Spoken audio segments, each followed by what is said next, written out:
Hello friends, welcome to affairs cloud learn to lead. This is Ashu और आज हम के वीडियो में करने वाले हैं बहुत ही इंपॉर्टेंट करंट अफेयर्स दोस्तों 20 अक्टूबर के। तो आप यहाँ पे देख सकते हो दो बहुत ही इंपॉर्टेंट न्यूज़ और साथ ही साथ आज हम 6 से 7 न्यूज़ बहुत ही इंपॉर्टेंट डिस्कस करने वाले हैं। लेकिन उससे पहले एक दो चीज़ें मैं आपके साथ डिस्कस करना चाहता हूँ। उसमें आप देखोगे अफेयर्स क्लाउड की सब्सक्रिप्शन के बारे में हम क्या करेंगे, बात करेंगे।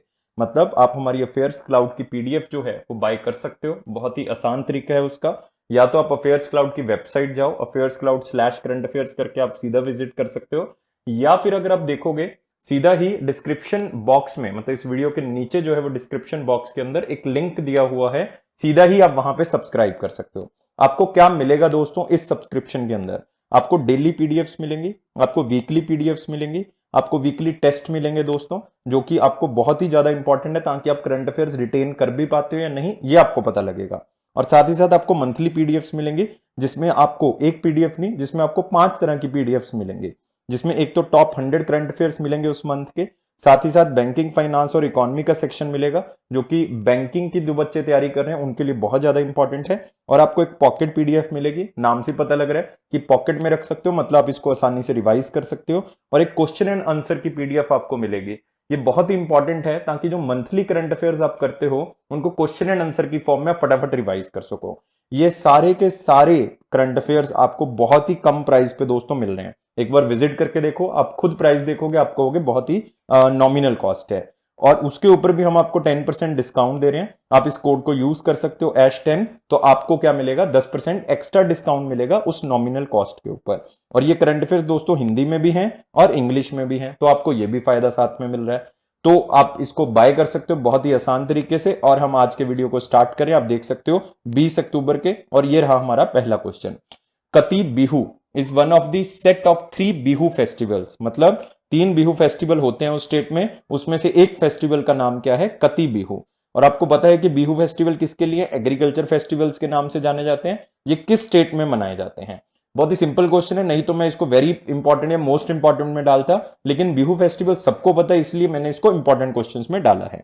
और आपने याद कर लेना दोस्तों कि कति बिहू जो है इसको एक नाम से और भी जानते हैं। किस नाम से जानते हैं? कंगली बिहू के नाम से। KANGLI भी लिख सकते हो, कंगाली बिहू भी कह सकते हो। बस आपने एक नाम जो है वो थोड़ा सा याद रखना है, कंगाली या फिर कंगली। इसको फेस्टिवल ऑफ द पुअर भी कहा जाता है, क्योंकि बेसिकली फार्मर कम्युनिटी इसको मनाती है, किसान जो लोग हैं वो इसको मनाते हैं, इसलिए फेस्टिवल ऑफ द पुअर भी कहा जाता है।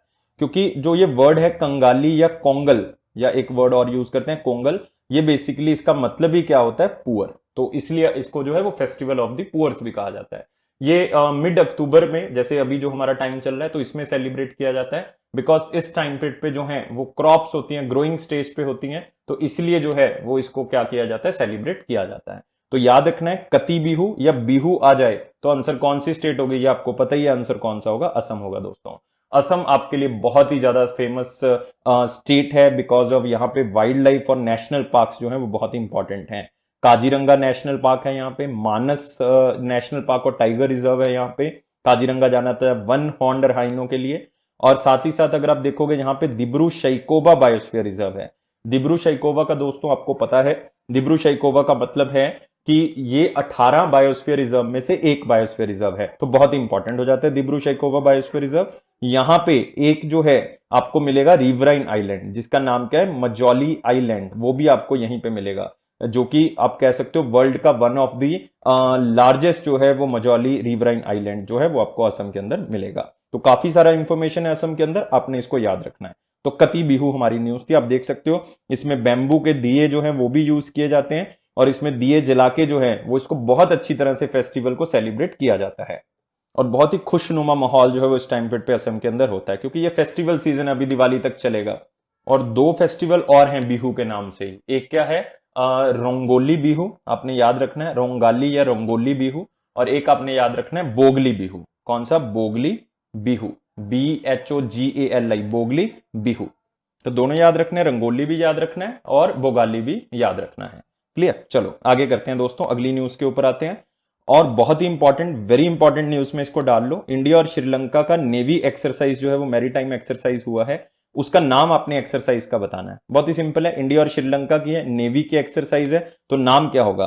नाम होगा जिसमें श्रीलंका और इंडिया होगा। तो नाम क्या है? स्लाइनेक्स। तो इसका मतलब याद रखना है, नाम क्या होगा? सी आंसर होगा दोस्तों इसका, स्लाइनेक्स होगा। तो जो आप बाकी ऑप्शंस देख रहे हो तो सर वो भी बता दो कि वो किस किस के बीच में, बिल्कुल बता देते हैं। जो सिम्बेक्स है दोस्तों आप देखोगे सिंगापुर और इंडिया के बीच में है। किसके बीच में? सिंगापुर और इंडिया के बीच में। क्लियर। और ये जो आप मालाबार देख रहे हो ये 3 कंट्रीज के बीच में है। इसमें इंडिया भी आएगा, इसमें यूएसए भी आएगा, इसमें जापान भी आएगा। ये तीनों कंट्रीज के बीच में होती है मालाबार। और गाइस बहुत ज्यादा इंपॉर्टेंट है मालाबार, याद रखना है। एक आता है आपके पास इब्समार, इसका मतलब है इंडिया है, इसका मतलब इंडिया है, ब्राजील है, ब्राजील है, और एसएस का मतलब क्या है? साउथ अफ्रीका है। क्या है? South Africa. तो याद रखना है ये 3 कंट्रीज के बीच में इंडिया है, ब्राजील है, साउथ अफ्रीका है, तीनों के बीच में ये मैरीटाइम एक्सरसाइज जो है वो होती है। तो मैंने सारी की सारी ऑप्शंस आपको एक्सप्लेन कर दी हैं। तो बहुत ही सिंपल तरीके से अब आपको याद रहना चाहिए। और इंडिया और श्रीलंका की कौन सी है? स्लाइनेक्स है। आप यहां पे देख सकते हो स्लाइनेक्स जो है वो इंडिया और श्रीलंका के बीच की है। नेक्स्ट आते हैं दोस्तों, ये क्वेश्चन इंपॉर्टेंट नहीं है लेकिन फिर भी आप इसको पिक्चर से जो है वो सीख सकते हो कि जो स्पोर्ट्स मिनिस्टर हैं किरण रिजिजू जी, उन्होंने एक समिट को अटेंड किया है जो कि किस नाम से? Y20। आप कहोगे सर G20 तो सुना था, शायद Y20 आपने ना सुना हो। Y20 का मतलब है यूथ 20। यूथ 20 जो है वो जो G20 है उसी की एक आप कहोगे छोटी सी ऑर्गेनाइजेशन है। और इस यूथ 20 को रिप्रेजेंट करने वाले कौन है? किरण रिजिजू। एक ही क्वेश्चन बन सकता है कि Y20 समिट को किसने अटेंड किया या इंडिया की तरफ से किसने रिप्रेजेंट किया है? किरण रिजिजू ने। और आपको पता है कि G20 की अध्यक्षता मतलब प्रेसिडेंटशिप जो है 2020 की वो किसके पास है दोस्तों? सऊदी अरेबिया के पास है। और G20 में आपको पता है कि कितनी कंट्रीज आती हैं? 19 कंट्रीज आती हैं सर। एक जो है वो यूरोपियन यूनियन आती है। ये तो सर आप बहुत बार बता चुके हो, तो आपको याद रहना चाहिए ये सारी चीजें, बिल्कुल क्लियर रहेगा। तो Y20 मतलब G20 का पार्ट है। नेक्स्ट आते हैं दोस्तों अगला question. Which country became the world first country to attach facial verification in the national identification database? बहुत ही इंपॉर्टेंट क्वेश्चन है, आपको इसको वेरी इंपॉर्टेंट क्वेश्चन में डाल लेना चाहिए। क्यों इंपॉर्टेंट है? क्योंकि जैसे आपने देखा कि आधार कार्ड है हमारा, तो आधार कार्ड के अंदर आपको पता है कि हमारा जो है वो फिंगरप्रिंट सेंसर लिया गया है।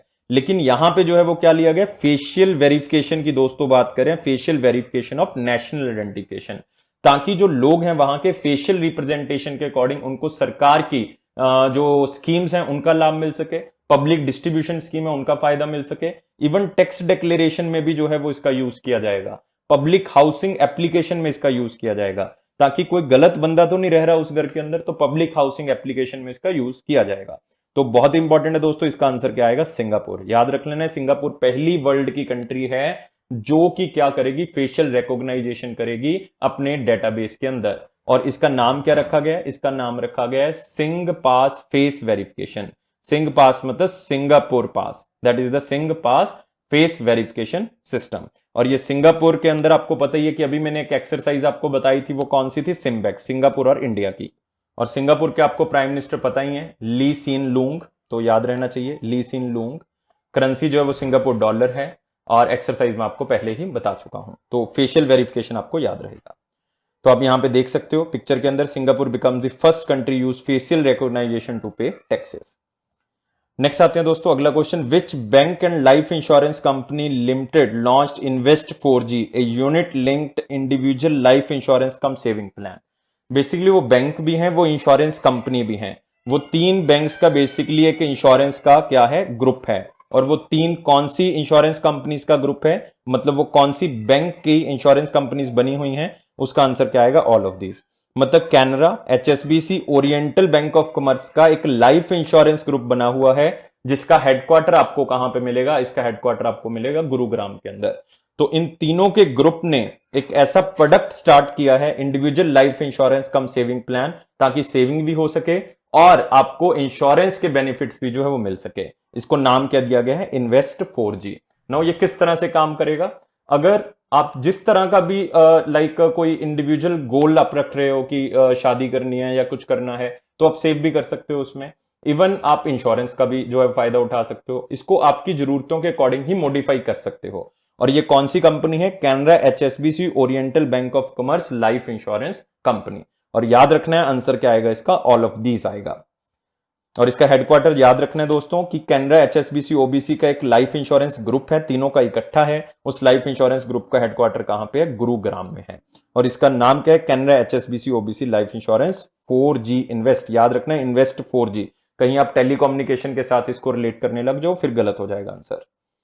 नेक्स्ट क्वेश्चन आते हैं, who won the second term as the prime minister of New Zealand. बहुत इंपॉर्टेंट हो गया क्योंकि पहली बार वो बन चुकी हैं, दूसरी बार जो है वो बनी है। तो अगर दूसरी बार बनी है तो आपको नाम पता होना चाहिए, और नाम क्या है उनका? नाम है जेसिंदा आर्डन।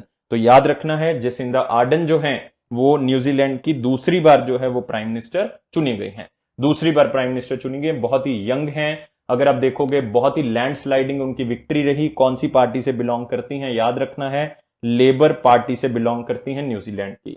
इवन अगर आप देखोगे 64 सीट्स जो हैं वो उन्होंने जीती हैं। और अगर वैसे भी देखोगे बहुत बड़ा परसेंटेज उनके पास आया है, वोटिंग का 49% जो है वो उनके पास आया है।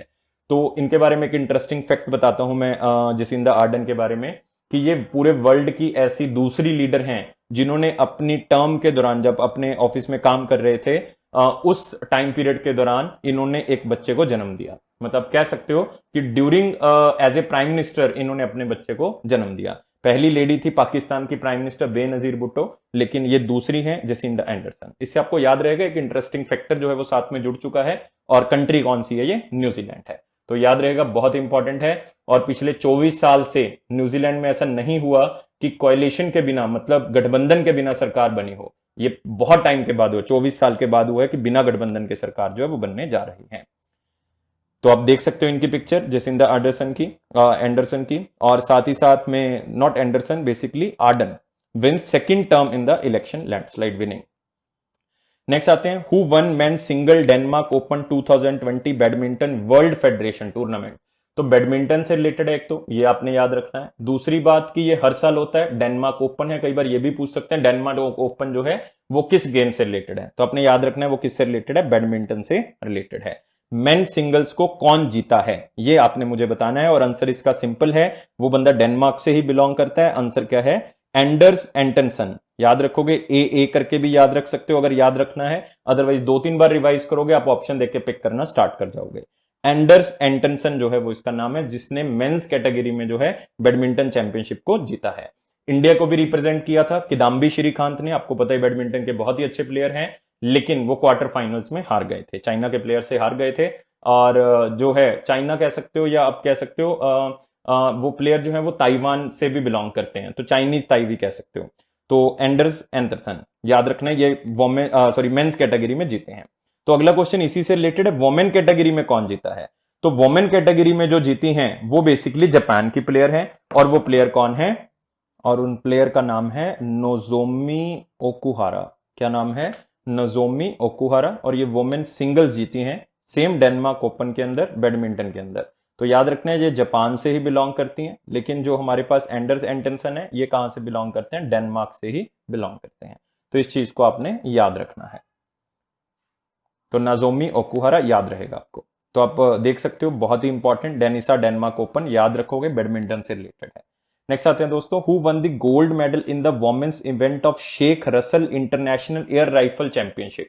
अगेन इंपॉर्टेंट है, एयर राइफल चैंपियनशिप है। ये न्यूज और भी इंपॉर्टेंट बन जाती है क्योंकि जिस वोमेन ने इसको जीता है वो इंडिया से बिलोंग करती हैं। कहां से बिलोंग करती हैं? इंडिया से बिलोंग करती हैं। बहुत ही इंपॉर्टेंट है, और आपने याद रखना है उस वोमेन ने गोल्ड मेडल जीता है, गोल्ड मेडल। मेंस का भी ये टूर्नामेंट हुआ था, मेंस ने सिल्वर मेडल जीता है इसको। कौन सा मेडल जीता है? सिल्वर मेडल जो है वो जीता है। तो पहले हम गोल्डन मेडल की बात करते हैं। गोल्ड मेडल जो है वो इंडियन लेडी ने जीता है, और वो नाम क्या है उनका? इलेवनिल। पूरा नाम क्या है? इलेवनिल वलैरिवन। तो शायद मेरी प्रोनाउंसिएशन गलत हो सकती है, लेकिन आप पहले नाम से याद कर सकते हो, इलेवनिल वलैरिवन। सो इलेवनिल जो है इन्होंने जो है वो गोल्ड मेडल जीता है एयर राइफल चैंपियनशिप के अंदर, और इस चैंपियनशिप को ऑर्गेनाइज किया था बांग्लादेश शूटिंग स्पोर्ट फेडरेशन ने, इसको ऑर्गेनाइज किया था। और मेन जिसने जीता था उनका नाम क्या है? उनका नाम है शाहू तुषार। क्या नाम है? शाहू तुषार। आप पिक्चर के अंदर देख सकते हो, शाहू तुषार माने पूरा नाम है उनका। और इलेवनिल की भी आप फोटो यहां पे देख सकते हो। इन्होंने गोल्ड मेडल जीता है, इन्होंने सिल्वर मेडल जीता है, और मेन शूटिंग के अंदर जीता है, एयर राइफल चैंपियनशिप के अंदर जीता है। तो याद रखोगे ये कौन सी थी? Sheikh Russel international air rifle championship. तो हम छोड़ देते हैं जनरली न्यूज, क्योंकि जो हमारे दिमाग में नहीं बैठता तो वो हम छोड़ देते हैं। तो थोड़ा सा नाम जरूर डिफिकल्ट है, लेकिन आप इसको याद कर सकते हो। नेक्स्ट आते हैं, एक दिन हम मनाते हैं 17 अक्टूबर को, बेसिकली ऑब्जर्व करते हैं वर्ल्ड ट्रॉमा डे। तो ज्यादा इंपॉर्टेंट तो नहीं है ये दिन, लेकिन ये इंफॉर्मेशन भी है आपके लिए कि ये बेसिकली एक ऐसा दिन पूरे वर्ल्ड लेवल पे सेलिब्रेट किया जाता है या ऑब्जर्व किया जाता है, जो कि ये अवेयरनेस क्रिएट करता है लोगों के अंदर कि किस तरह से रोड एक्सीडेंट्स के केसेस इंक्रीज हो रहे हैं, इंजरीज के कारण जो है उनकी डेथ हो रही है, या डिसेबिलिटी जो है वो पूरे ग्लोबल लेवल पे इंक्रीज हो रही है। तो बहुत ही इंपॉर्टेंट है कि आप आराम से जो है वो ड्राइव करो, देख के ड्राइव करो, और जो है सही हालत में ड्राइव करो, ताकि दूसरे को भी नुकसान ना हो और अपने आप को भी नुकसान ना हो। और वर्ल्ड ट्रॉमा डे इसी दिन को जो है वो जागरूक करने के लिए मनाया जाता है। तो मेरी तरफ से ये आपको मैसेज है कि आपने जो है वो बिल्कुल ध्यान से सेफ ड्राइव करनी है, अपनी फैमिली और अपना जो है वो ध्यान रखना है, और दूसरे की जान को भी जोखिम में नहीं डालना, अपनी मौज मस्ती के चलते दूसरे की भी जान को जोखिम में नहीं डालना। और 17 अक्टूबर को वर्ल्ड ट्रॉमा डे जो है वो सेलिब्रेट किया जाता है। तो याद रह गया तो भी ठीक है, लेकिन एक बार पढ़ लेना ताकि एक बार दिन जो है वो किसी तरह से रिलेट कर पाओ। नेक्स्ट क्वेश्चन आते हैं, which state launch safe city project, women safety campaign and mission शक्ति।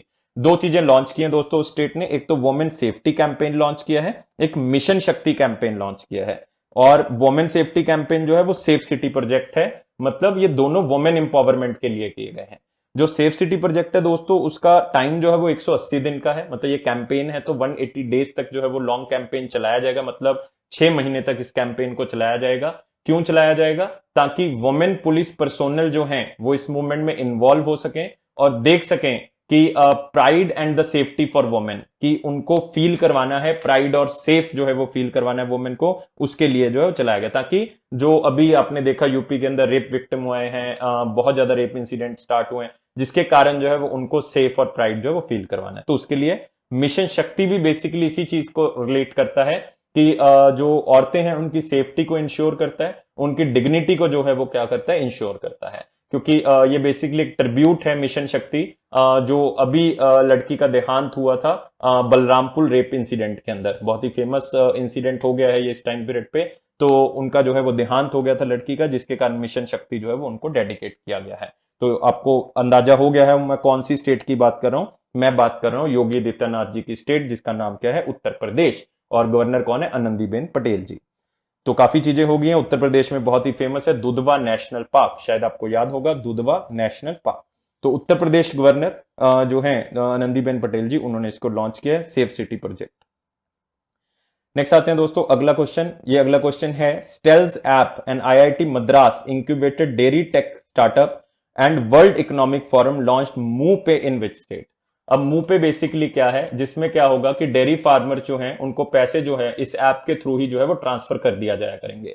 और ये ऐप बेसिकली जो है वो किसने लॉन्च की है, स्टेल्स ऐप ने लॉन्च की है, जो कि आईआईटी मद्रास का एक इनिशिएटिव है, और किसके साथ मिलके की है, वर्ल्ड इकोनॉमिक फोरम के साथ जो है वो मिलके की है। ये स्टेल्स ऐप बेसिकली बेंगलोर बेस्ड एक आप कह सकते हो स्टार्टअप है, जो कि आईआईटी मद्रास की तरफ से स्टार्ट किया गया था। किसके लिए, डेयरी टेक्नोलॉजी के लिए, ताकि उनको भी जो है वो पैसे आसानी से जो वो मिल सके। तो वो कौन सी ऐप के थ्रू पे किया जाया करेंगे, मूव पे की तरह से पे किया जाया करेंगे। और वो स्टेट कौन सी है दोस्तों, राजस्थान। किसके लिए ये स्टार्ट किया गया, राजस्थान के लिए। लेकिन ये धीरे धीरे करके जो है वो और भी स्टेट्स में जारी करने की कोशिश होगी, लेकिन अभी सिर्फ राजस्थान में इसको स्टार्ट किया गया है। तो याद रखोगे इसको, बहुत ही इंपॉर्टेंट है कि मूव पे से इसको याद रखना है, मूव पे dairy farmers of the Rajasthan. Next question आते हैं, India spends 3.5% of on an average daily income on food. मतलब वो फूड के ऊपर जो है इंडिया 3.5% ऑन एन एवरेज पैसे खर्चता है। सबसे ज्यादा पैसे खर्चता है साउथ सुडान। साउथ सुडान जो है वो सबसे ज्यादा पैसे खर्चता है, ऑलमोस्ट जो है वो 186% के आसपास जो है वो अपनी इनकम से ज्यादा पैसे खर्चते हैं। सबसे कम पैसे कौन खर्च करता है, न्यूयॉर्क के लोग जो हैं वो सबसे कम पैसे खर्च करते हैं 0.6%। लेकिन न्यूज कोई खास इंपॉर्टेंट नहीं है, कोई ध्यान नहीं देना है इसके ऊपर। लेकिन यहां पे इंपॉर्टेंट क्या है, वर्ल्ड फूड प्रोग्राम, जिनको अभी क्या मिला है, नोबेल पीस प्राइज। ये हमारे लिए जो है वो क्या है, इंपॉर्टेंट है। इनको क्या मिला है, that is Nobel peace prize. नाम क्या है, United Nations World Food Programme, United Nations World Food Programme, मेरे ख्याल से आपको याद रहेगा। और इसका हेडक्वार्टर कहां पे है, रोम इटली। कहां पे है, रोम इटली। पूछा जा सकता है दोस्तों इस बार। नेक्स्ट, यहां पे न्यूज तो आपकी खत्म हो जाती है, लेकिन अब वो न्यूज के ऊपर आते हैं जो सिर्फ आपने पढ़नी है, याद नहीं रखनी। जैसे कि एक एग्रीकल्चर मिनिस्ट्री ने 10,000 करोड़ रुपए का आयुष्मान सहकार जो एक हम कह सकते हैं इनिशिएटिव लॉन्च किया है, ताकि जो कॉपरेटिव्स हैं उनको हम इतने पैसे दे सकें लोन के लिए। 8 साल के लिए बेसिकली इसकी लोन की जो है वो वैलिडिटी होगी, ताकि जो कॉपरेटिव्स हैं वो क्या कर सकें, वो हेल्थ केयर सेक्टर्स में अपने पैसे को इन्वेस्ट कर सकें। नेक्स्ट है हमारे पास स्पोर्ट्स मिनिस्टर किरेन रिजिजू जी। मैंने आपको बताया Y20 को इन्होंने अटेंड किया, जो कि G20 की है। नेक्स्ट आपके पास है कि फिनो पेमेंट बैंक ने 300 पॉइंट जो है बीपीसीएल आउटलेट इन तमिलनाडु के अंदर ऐड किए हैं। तो बहुत ही ज्यादा इंपॉर्टेंट तो न्यूज है नहीं, क्योंकि स्टेट स्पेसिफिक है। हाँ, अगर तमिलनाडु से बिलोंग करते हो तो आपने फिनो पेमेंट बैंक को याद रखना है कि बीपीसीएल के अंदर 300 पॉइंट उन्होंने ऐड कर दिए हैं, तो कोई खास इंपॉर्टेंट नहीं है। नेक्स्ट है ब्रह्मोस सुपरसोनिक क्रूज मिसाइल जो है वो सक्सेसफुली टेस्ट फायर की गई है। कोई ज्यादा इंपॉर्टेंट नहीं, क्योंकि रोज कोई ना कोई मिसाइल टेस्ट फायर की जाती है। ये ब्रह्मोस जो है वो ब्रह्मपुत्र और मॉस्को से मिलकर बना है, मतलब रशिया और इंडिया का है। नेक्स्ट है फसाई, जो कि हमारी फूड सेफ्टी ऑर्गेनाइजेशन है। इनके जो नई गाइडलाइंस है वो 1 नवंबर से स्टार्ट होंगी, ये आपने याद रखना है। एक है इंफॉर्मेशन है ना कि न्यूज है कि हींग की कल्टीवेशन इंडिया में स्टार्ट हो गया पहली बार इंडिया जो है हींग की कल्टीवेशन जो है वो स्टार्ट कर रहा है। नेक्स्ट आता है बैंक ऑफ बड़ौदा ने एक एमओयू साइन किया Mahindra and Mahindra tractor finance के लिए। कल ही मैंने एक न्यूज कवर की थी टाटा मोटर से रिलेटेड कि वो भी अपना फाइनेंस करवा रहे हैं। तो कोई ना कोई जो है वो बैंक के साथ टाई अप हो रहा है, जैसे उनका एचडीएफसी के साथ हो रहा है, इनका जो है वो बैंक ऑफ बड़ौदा के साथ हो रहा है। तो ये न्यूज याद नहीं रखनी, सिर्फ पढ़ना है ताकि ऑप्शन देख के आपको याद रहे।